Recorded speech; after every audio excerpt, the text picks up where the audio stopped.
Player of the game, Ashton Triscoe. I agree. He played very well for us. Yeah, tell me more about him. He does a little bit of everything. I mean, you're not going to miss a box, so I think he's a just tough kid. I mean, that's what I would start with. And we missed him when he was gone. I think does a little of everything. He's strong with the basketball. He loves playing defense, right, and screening and doing all those little things for us that I guess I would call him a glue player. He played really well for us tonight. We missed him when he was gone. He's out with a concussion for a while. Happy to have him back, but I would say he brings toughness.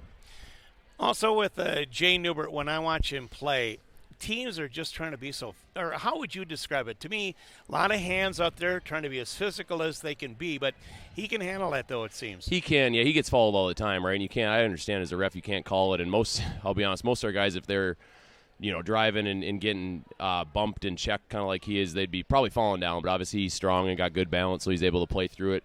And try to get to the paint. And, but, I mean, he's getting fouled all the time throughout the course of the game. And this year I do think he's done a better job. He's shot more free throws per game than last year, so he's doing a better job of, kind of ball faking and getting people in the air and getting to the free throw line because obviously he's a good free throw shooter.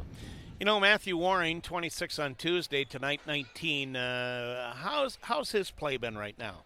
He's confident. Yeah, I mean, he does. Like I said, another guy that does a little bit of everything for us. He guards all sorts of different players. He rebounds well. He's leading the team in assists, leading the team in rebounding.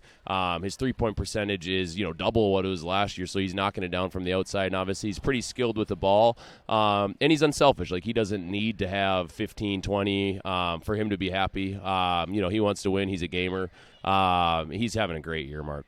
Yeah, how's the team been doing? It wasn't great down at Morris, and we tried to forget about that one. But then at Royalton, got down at halftime, but then came back to win. How's the team playing right now? Yeah, I mean, I think we're kind of up and down. I think we play good at spurts, and then we don't, right? We definitely have weaknesses. But I like our team. I think we can play with anybody. I am well aware we could lose to teams as well. But I actually thought watching the Royalton game back, we showed a lot of mental toughness, right, which is a cliche word, but we were down almost 18 points with, was it like 5 or 6 minutes left, and they had, in 6 possessions, they had made 5 threes of those 6 possessions, so they went on a big run, and we didn't really score, so we were down 18 points, and we had to, kind of grind it out. I think we were down...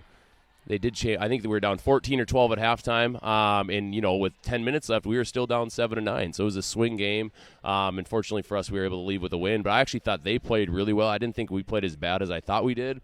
Live, watching it back, they made shots, and sometimes you got to tip your hat. But all in all, to answer your question, I think we're kind of up and down. But I like our team. You'll get to see Albany firsthand next week, a week from today, next Friday at home. Albany beat Morris tonight by 1, 46-45. Those are the top 2 teams in the section right now. As you kind of game plan and go through the season, do you kind of keep those teams in the back of your mind and saying, what do we need to do against those guys? For sure, you're right. Again, I've said this a million times, and I've said this on here, but why play 26 games if you don't think you can win 4 in a row? And the reality is, if you're not going to win 4 in a row unless you've thought through Mora and Albany, and they're great teams, and I'm not saying we have a game plan that's going to beat them or anything like that, but I've seen them play, and they're they're fun to watch. They're tough. They don't have many weaknesses. But I would say that in general we try to add some things that they do, but ultimately we know that any given game anybody can beat anybody, right? So I mean it's going to take a lot of things to probably go our way. But we feel we can play with them teams, of course. I do want to touch on tomorrow. Sauk Center goes to Alexandria to play at the Alec Gym against Pelican Rapids, a team that is 11-6. What do you know about those guys? I would say they're pretty disciplined, like on defense, and they have a 6'7". I think he's listed at 6'8", 6'7", 6'8" shooter. Okay, and he's their best player, so that's kind of going to be obviously a problem for us just with that size, and we don't have anybody. He plays a lot on the perimeter, so we're gonna have to be creative with how we guard him, and he can post up.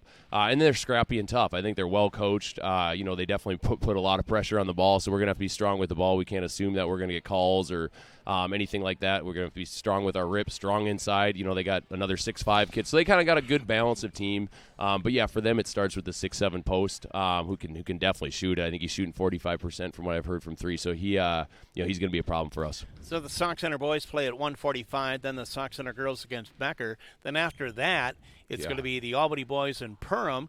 You played against Perham, and you know Albany well enough. Boy, how do you look at that one? That's going to be a good one. Awesome day of basketball, right? If you're a basketball fan, I'd get there for the first game and stay there all day. I mean, even before his DGF is playing Osakis, and that'll be a good one. But Albany Perham, I'm excited for that one. I think I'm going to head back to try to watch that. I do not know who I would pick. It's hard to pick against Crescent, but I know how good Albany is as well. Mm-hmm. Good day for basketball. Even Orono is and Alexandria, they got both loaded teams for the nightcap too. So yeah, if you're a basketball fan, that's the place you want to be tomorrow. Well, and two, the Albany girls are always worth watching because they play at 10:30 tomorrow. Right, exciting day to be in the gym, and I guess we're just you have to be invited to these things. So we're just happy that we're have a team caliber enough to be a part of the event.